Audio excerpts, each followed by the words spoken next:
Assalamualaikum warahmatullahi wabarakatuh. Sobat Sehat Rumah Sakit USU, selamat siang semuanya. Pada break makan siang mungkin nih ya. Nah, apa nih yang Sobat Sehat semua konsumsi untuk makan siangnya Sobat Sehat semua nih? Nah, ya lupa nih, kelupaan untuk nyapa. Saya Intan Siregar, senang hadir kembali dalam kegiatan podcast kebanggaan kita, podcastnya Rumah Sakit USU. Lanjut nih, yang tadi hubungnya makan siang dengan materi kita hari ini, yaitu berbagai macam jenis penyakit dalam, tak kenal maka tak periksa. Ada nih hubungannya sobat sehat semua. Salah satu penyakit dalam yang banyak diderita adalah diabetes. Secara umum, penyakit diabetes terjadi akibat gaya hidup yang menyebabkan menumpuknya gula dalam darah sehingga berada dalam ambang batas yang melebihi dan akan bersifat kronis. Nah, dalam kondisi normal, gula darah atau glukosa adalah sumber energi utama bagi sel-sel dalam tubuh yang akan membentuk otot, jaringan juga otak. Nah, biasanya nih, jika kadar gula kita tinggi, bisa juga terkena gangguan kesehatan lainnya seperti kolesterol tinggi dan juga gangguan-gangguan penyakit lainnya. Nah, sobat sehat semua, hari ini narasumber kita spesial. Tentunya dokter yang praktek di Rumah Sakit USU dan juga praktek di Poliklinik Eksekutif Sibayak Rumah Sakit USU. Sobat saya semua sudah pernah belum berobat ke Poliklinik Sibayak Rumah Sakit USU? Oke, nah sebagai informasi nih, Poliklinik Eksekutif Sibayak adalah Poliklinik Eksekutif Rumah Sakit USU yang hadir di sore hingga malam hari. Kenapa nih disebut eksekutif? Selain pelayanannya yang ramah dan nyaman, pasien juga bisa berkonsultasi langsung. Nih, langsung ya sobat sehat ya, dengan dokter-dokter yang top yang ahli di bidangnya. Salah satunya adalah dokter yang sudah hadir di room podcastnya Rumah Sakit USU siang ini, Dr. Muhammad Irfan Lubis, Magister Kedokteran Penyakit Dalam, Spesialis Penyakit Dalam. Halo dokter. Halo. Oke, mau praktek nih nanti sore ya dokter ya, di Poliklinik Sibayak ya dokter ya. Nah, mungkin dokter ingin menyapa sobat sehat, silakan dokter. Halo, assalamualaikum warahmatullahi wabarakatuh. Selamat sore semua sobat sehat dari podcast Rumah Sakit USU. Perkenalkan saya Dr. Muhammad Irfan Lubis di bidang spesialis penyakit dalam. Salam kenal semua. Saya harap semua dalam keadaan sehat tentunya, kemudian aktivitas yang dilakukan juga membuat happy, kemudian membuat relax dan tentunya bermanfaat. Ini tuh. Oke dokter. Nah, nggak lupa tentunya kru podcast kita, editor kita Bang Iqbal Siregar yang sudah hadir di ruangan podcast tentunya. Dokter sibuk terus nih ya dok, tapi podcast boleh lah ya dok. Iya. Oke. Kita ngobrol-ngobrol tentang penyakit dalam untuk hari ini ya dokternya. Nah, penyakit dalam ini kan banyak banget nih macamnya dokter. Kadang-kadang nih buat yang awam udah ada gangguan dari dalam tubuhnya itu nggak tahu nih ini sakit apa ya gitu ya kan dokter ya. Nah, tak kenal maka tak periksa nih kayak judul kita hari ini ya kan dok. Tapi kalau udah ketemu dokternya langsung pasti konsulnya lebih jelas nih pastinya ya dok. Gimana nih dok yang kesehariannya selalu menangani pasien-pasien penyakit dalam? Apa saja sih dok sub penyakit dalam ini sendiri? Iya, jadi penyakit dalam itu sebenarnya ilmu yang luas ya, dan itu juga salah satu dari induk dari ilmu kedokteran penyakit dalam itu.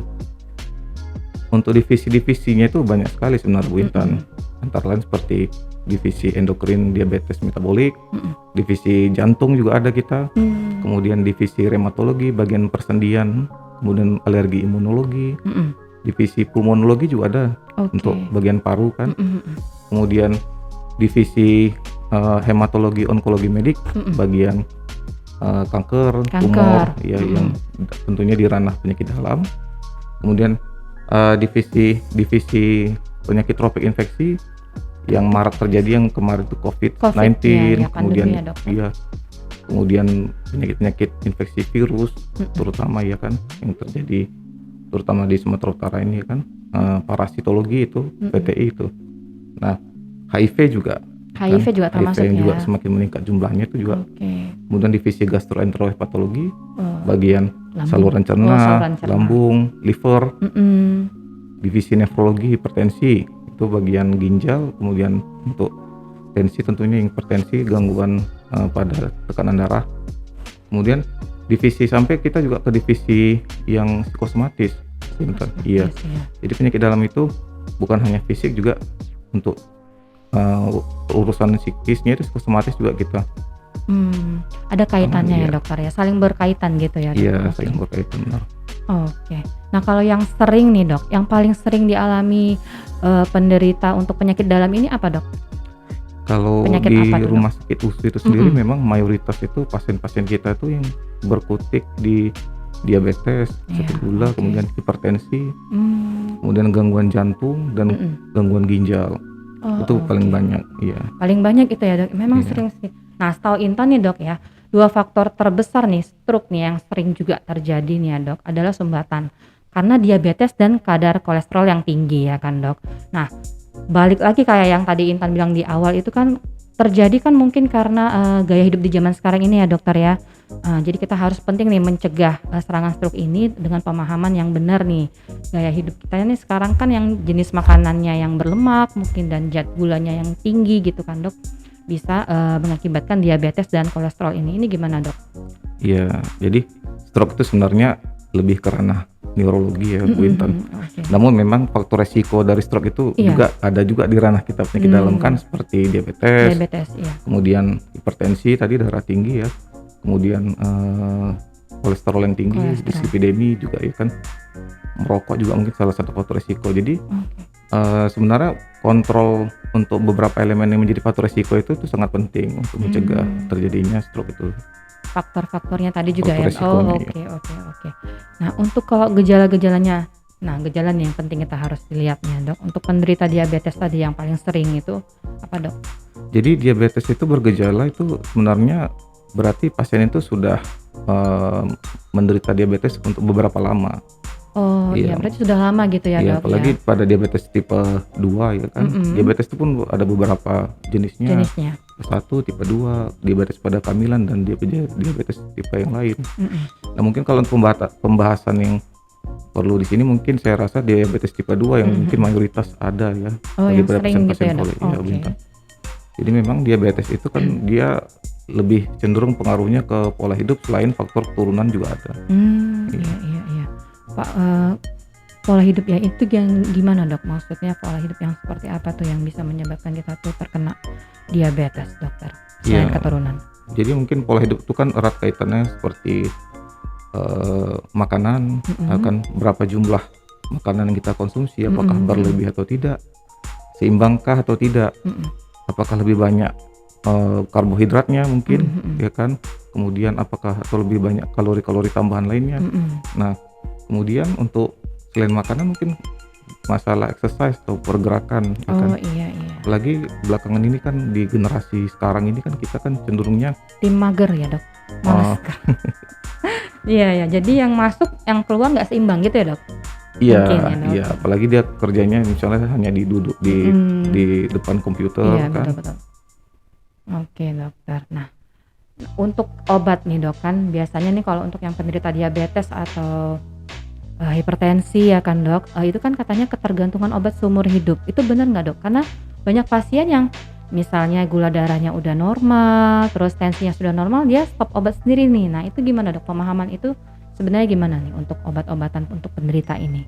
Mungkin terminologi ketergantungan ini perlu kita luruskan. Mungkin dalam dunia kedokteran istilah ketergantungan tuh istilahnya adiktif gitu ya. Adiktif itu mungkin lebih mengarah ke zat-zat. Oh yang Iya.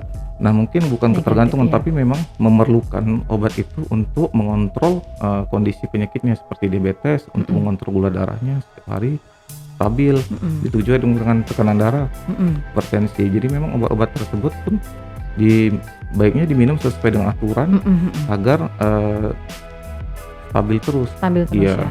Berarti kalau sudah stabil tadi dok, memang ada mungkin dosisnya disesuaikan lagi gitu ya? Iya, dokter ya? disesuaikan apakah dinaikkan, baiknya dosisnya dosis yang tetap atau mungkin lebih kecil. Jadi kan di situ nampak bahwasanya kita sebagai dokter tuh tercapai gitu target untuk si pasien ini. Oke. Nah kemudian apalagi nih dok penyakit yang lainnya nih yang sering nih kita jumpai yang mungkin masyarakat, oh ya nih aku sakitnya kayak gitu. Nah tadi diabetes, hipertensi ya dokter ya, terus kolesterol. Iya, mungkin penyakit-penyakit yang sekarang ini lagi trending kan penyakit infeksi ya. Oh, oke. Iya, Penyakit infeksi ini kan memang kecenderungan untuk selalu berubah itu ada kan. Apalagi misalnya virus dia kan dinamik sifatnya Iya, kan, selalu benar-benar. berubah.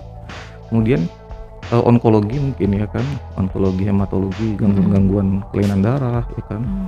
Kelainan darah itu juga belakangan ini juga mulai, bukan belakangan sih sebenarnya, dari dulu cuma semakin meningkat. Semakin meningkat ya Iya. dokter ya. Itu faktornya juga mungkin beragam ya dokter ya. Faktornya multifaktorial. Oke dokter. Nah, udah tadi jenis-jenis penyakitnya. Habis itu kalau untuk pemeriksaan penunjang nih dok, biasanya kan kalau pasien datang ke poli penyakit dalam itu kan ada beberapa pemeriksaan penunjang lainnya, itu apa-apa aja dokter? Iya, jadi penyakit dalam juga erat juga kaitan dengan pemeriksaan laboratorium ya kan. Laboratorium. Laboratorium darah, kemudian atau mungkin sum-sum tulang atau lainnya. Apalagi kalau misalnya kasus onkologi mungkin pemeriksaan patologi anatomi gitu kan. Patologi. Iya. Dan juga pemeriksaan mikrobiologi juga ada ya kan, oke. selain patologi klinik tentunya yang laboratorium darah tadi. Kemudian pemeriksaan radiologi juga perlu, ya. Foto berarti ya dokter ya. Foto toras pastilah kan, pasti. Kemudian USG, kemudian pemeriksaan lainnya lah. Oke, USG juga mungkin bagian perut gitu ya dokter Iya, ya. USG juga penting. Banyak berarti nih. Nah, untuk kontrol ke dokter nih dok, pasien yang sudah menderita beberapa penyakit yang sudah disebutkan tadi tuh biasanya atau sebaiknya tuh berapa kali gitu dokter? Jadi Untuk memang mengontrol. tidak ada patokan yang pasti, itu kan tergantung penilaian klinis dokternya ya kan. Misalnya kasusnya diabetes gitu kan, setelah dikasih obat mungkin perlu kontrol untuk melihat atau mengevaluasi sudah pas enggak tidak dengan dosisnya kan.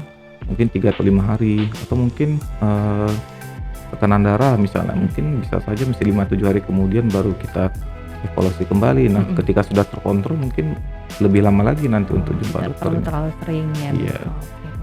Berarti beragam ya dokter ya. Iya. Oke. Nah sobat sehat, kita lanjut ke kolom pertanyaan nih ya dokter ya. Udah banyak banget pertanyaan dari followers kita Instagram Rumah Sakit Usul nih dok. Makasih banyak buat atensi dan antusiasnya terutama untuk materi ini. Kita coba jawab. Pertanyaan pertama nih dari akunnya Rian Haida RP. Pertanyaannya, apakah ciri-ciri orang sakit kanker? Oh, ini agak beda sedikit dok. Mungkin bisa bantu jawab nih dok? Iya, mungkin pertanyaannya lebih spesifik, apakah kanker dalam bentuk cairan itu kan Iya, darah iya. ya, atau kanker dalam bentuk padat seperti tumor gitu ya. Iya. Nah, mungkin dari segi penyakit dalam banyak kan dia kan yang hematologinya ya, bagian darahnya. Biasanya kalau untuk kanker darah itu pasien datang keluhannya itu lemas, pucat, kemudian kadang ada gangguan perdarahan seperti lebam-lebam di bawah kulit, atau mungkin mimisan, gusi berdarah ya kan, sampai ke tingkat parah mungkin sampai gangguan penurunan kesadaran juga bisa. Oh gitu ya dok, itu ciri-cirinya dok ya. Tapi kalau lemas belum gajian juga lemas dok. Iya. Itu kanker kantong kering Oh kan. iya benar. Oke, mudah-mudahan tadi terjawab ya pertanyaan dari Rian Haida RP. Nah, yang selanjutnya nih dari akunnya Riko 155296 bertanya, ayah saya usia 57 tahun sudah 2 bulan sakit perut kiri bawah dan pindah kanan bawah. Nah, ini pindah-pindah dok, sakit perutnya tapi di bawah nih dok. Itu kira-kira termasuk golongan bisa nggak dikonsultasikan ke penyakit dalam? Iya, pastinya bisa ya kan. Nanti mungkin kita periksa lebih dalam. Biasanya kalau di area-area kiri bawah itu kan ada saluran cerna, kan usus gitu kan, Iya, usus iya. besar. Kemudian juga ada saluran kencing ya kan, yang dia bermuara ke kandung kemih. Kemudian ada juga di situ mungkin bagian dari luar dari saluran tersebut, di rongga perutnya atau mungkin dindingnya. Ini nanti bisa dikonsultasikan untuk pemeriksaan lebih lanjut. Nah, bisa langsung ke poliklinik Cibayak di poli penyakit dalamnya berarti ya dokter ya, kita periksa nanti nih. Nah oke, dokter mungkin itu aja yang bisa kita jawab nih karena waktu juga dokter.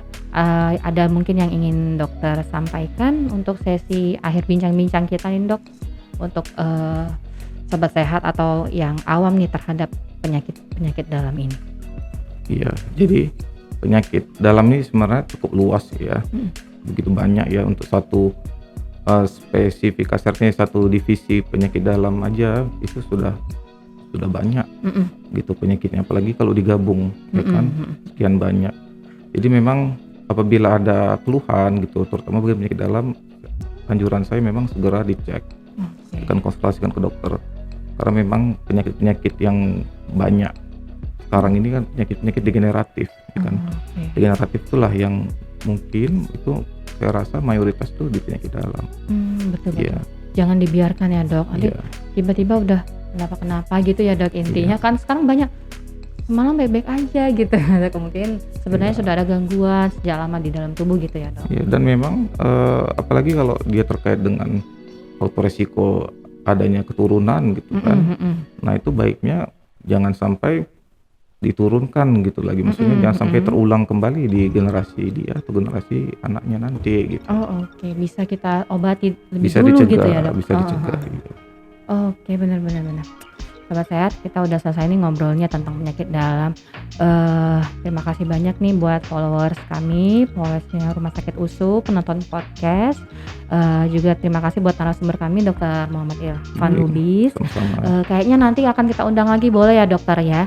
Temanya tadi HIV yang dokter bilang juga sudah Boleh, semakin boleh. meningkat nih. Nah, kebetulan Iya. subspesialisnya dokter nih ya. Belum.